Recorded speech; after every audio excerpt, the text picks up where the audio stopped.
채권 양수인의 추심 권리 범위는 어디까지인지, 이 부분은 채권 양도 이후 실제 회수 가능성을 결정하는 핵심입니다. 채권이 양도되면 양수인은 양도받은 채권의 동일한 내용과 범위 내에서 권리를 행사할 수 있습니다. 여기에는 원금뿐 아니라 약정된 이자, 연체로 인한 지연손해금, 그리고 계약이나 법률에 따라 인정되는 비용까지 포함됩니다. 즉, 양수인은 기존 채권자가 갖고 있던 권리를 그대로 승계하지만 그 범위를 넘어서는 새로운 권리를 임의로 행사할 수는 없습니다. 중요한 기준은 채권 양도 계약서와 채권의 발생 근거가 되는 원래 계약 내용입니다. 실제 상담을 하다 보면 양수인이 전체 채권을 양도받았다고 생각하지만 계약서에는 원금만 명시되어 있고 이자나 비용 부분이 빠져 있는 경우도 있습니다. 어이없죠?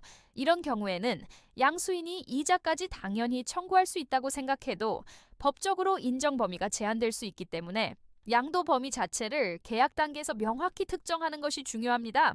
또 하나 중요한 절차는 채무자에 대한 채권 양도 통지입니다. 채무자가 채권 양도 사실을 통지받거나 이를 승낙하게 되면 그 시점부터 채무자는 반드시 양수인에게 변제해야 할 의무를 부담하게 됩니다. 이 이후에 기존 채권자에게 변제하더라도 법적으로 채무가 소멸하지 않을 수 있습니다. 상식적으로 납득이 어렵게 느껴질 수 있지만 이는 채권 관계의 법적 안정성을 유지하기 위한 구조입니다.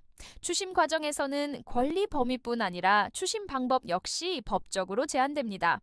양수인은 적법한 범위 내에서 변제를 요구하고 필요한 경우 압류나 강제 집행 절차를 진행할 수 있지만 협박이나 부당한 압박과 같은 방식은 허용되지 않습니다.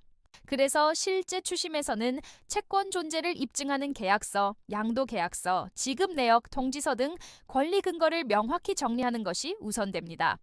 법률사무소 아신에서는 채권 양수 사건을 검토할 때 단순히 양도계약서 존재만 확인하는 것이 아니라 실제로 어떤 권리가 어디까지 이전되었는지, 채무자 통지 절차가 적법하게 이루어졌는지, 그리고 실제 회수 가능성이 있는 상태인지까지 함께 확인해 왔습니다. 이러한 검토는 이후 압류, 추심, 강제 집행까지 이어지는 전체 절차의 기준이 되며 사건 초기부터 집행 가능성을 고려한 구조로 대응 방향을 정해왔습니다. 채권 양수인의 추심 권리는 양도된 채권의 범위 내에서만 행사될 수 있으며 그 범위는 계약과 통지 절차를 통해 확정됩니다. 이러한 기준으로 형사, 민사, 가사, 부동산, 행정사건 전반을 다루는 곳이 법률사무소 아신이며 변호사 상담이 필요한 경우에는 본 영상의 설명글을 참고해 주시기 바랍니다. 구독과 좋아요는 보다 꼼꼼한 법률 상담에 도움이 됩니다.